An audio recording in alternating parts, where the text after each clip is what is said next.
L'émotion Lo-Fi comme architecture stratégique d'hier transcende la fonctionnalité ambiante pour forger une identité artistique durable et distinctive. La prolifération du Lo-Fi comme paysage sonore utilitaire a créé un marché saturé de produits conçus pour la distraction passive, où l'émotion est souvent un sous-produit générique. Dans cet écosystème, Guy opère une manœuvre stratégique en repositionnant le genre comme un véhicule pour une intimité narrative et une contemplation active. Son titre Thinking About You ne sert pas simplement de fond sonore, il fonctionne comme un espace auditif structuré, exploitant la mélancolie et la nostalgie non comme des affects vagues, mais comme des matériaux de construction précis. Cette approche lui permet de se différencier radicalement de la masse des producteurs de chill beats, transformant une commodité de playlist en une expérience artistique engageante qui s'ancre dans la mémoire de l'auditeur. L'urgence stratégique réside dans la captation d'une audience fatiguée par l'ambi générique et en quête d'une profondeur émotionnelle authentique au sein d'un format souvent perçu comme superficiel.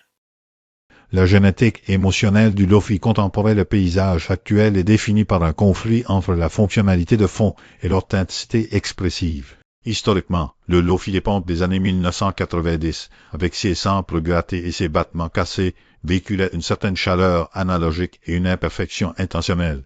Son évolution vers le Lo-Fi Study Beats a progressivement priorisé la fonction se concentrer, se détendre au détriment de l'intention artistique distincte, conduisant à une homogénéisation stylistique. Dans ce climat, la sensibilité devient une monnaie rare. La proposition de Guy intervient à un point d'inflexion où une fraction croissante de l'audience, tout en appréciant l'esthétique calme, recherche une connexion plus personnelle et une signature émotionnelle reconnaissable. Son travail ne rejette pas les codes du genre, la simplicité, l'atmosphère mêlée réinvestie avec le sérieux compositionnel d'un son rythme traditionnel, introduisant ainsi une tension productive entre accessibilité et profondeur. Cette recontextualisation est essentielle pour capter un segment de marché à plus forte valeur perçue.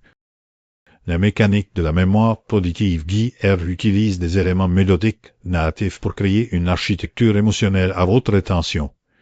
L'analyse de Thinking About You révèle une stratégie compositionnelle délibérée visant à dépasser la texture pour atteindre la narration. L'introduction d'une influence piano claire, inspirée de Keane, agit comme un vecteur stratégique. Elle apporte une clarté mélodique et une structure harmonique plus ouverte qui ancre l'émotion. Plus crucial encore est le traitement du bass solo mélodique.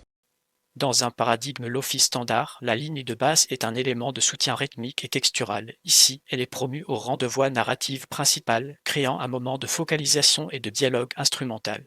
Cette décision transforme la piste d'une atmosphère en une histoire, engageant l'auditeur dans un parcours actif plutôt que dans une écoute passive. La combinaison de la sensibilité pianistique et de la basse expressive construit une nuance émotionnelle en couche où la fragilité affichée est en réalité le résultat d'un contrôle compositionnel rigoureux. Cesse de cette complexité sous-jacente, masquée par une surface apaisante, qui génère l'effet de persistance mémorielle décrit. Verdict: la consolidation d'un nouveau territoire artistique d'hier valide un créneau viable pour un Lo-Fi à haute densité émotionnelle avec des applications commerciales et artistiques étendues. Le projet de Guy aboutit à la création d'un sanctuaire auditif, un produit qui sert à la fois une fonction utilitaire détente et un besoin expressif contemplation, réminiscence. Le verdict stratégique est que cette fusion représente une voie durable de différenciation dans un marché concurrentiel. Les risques incluent la dilution de cette signature distinctive sous la pression des demandes algorithmiques de plateformes comme YouTube ou Spotify, qui privilégient l'uniformité pour les playlists thématiques. L'opportunité réside dans le développement de ce langage en un corpus cohérent, permettant de fidéliser une communauté d'auditeurs qui valorise l'authenticité et le détail mélodique. Les prochaines étapes stratégiques devraient consolider cette identité, approfondir les collaborations avec des instrumentistes pour enrichir la palette et développer un branding visuel qui reflète cette intimité cinématique, transformant ainsi une pratique musicale en un écosystème artistique complet et défendable.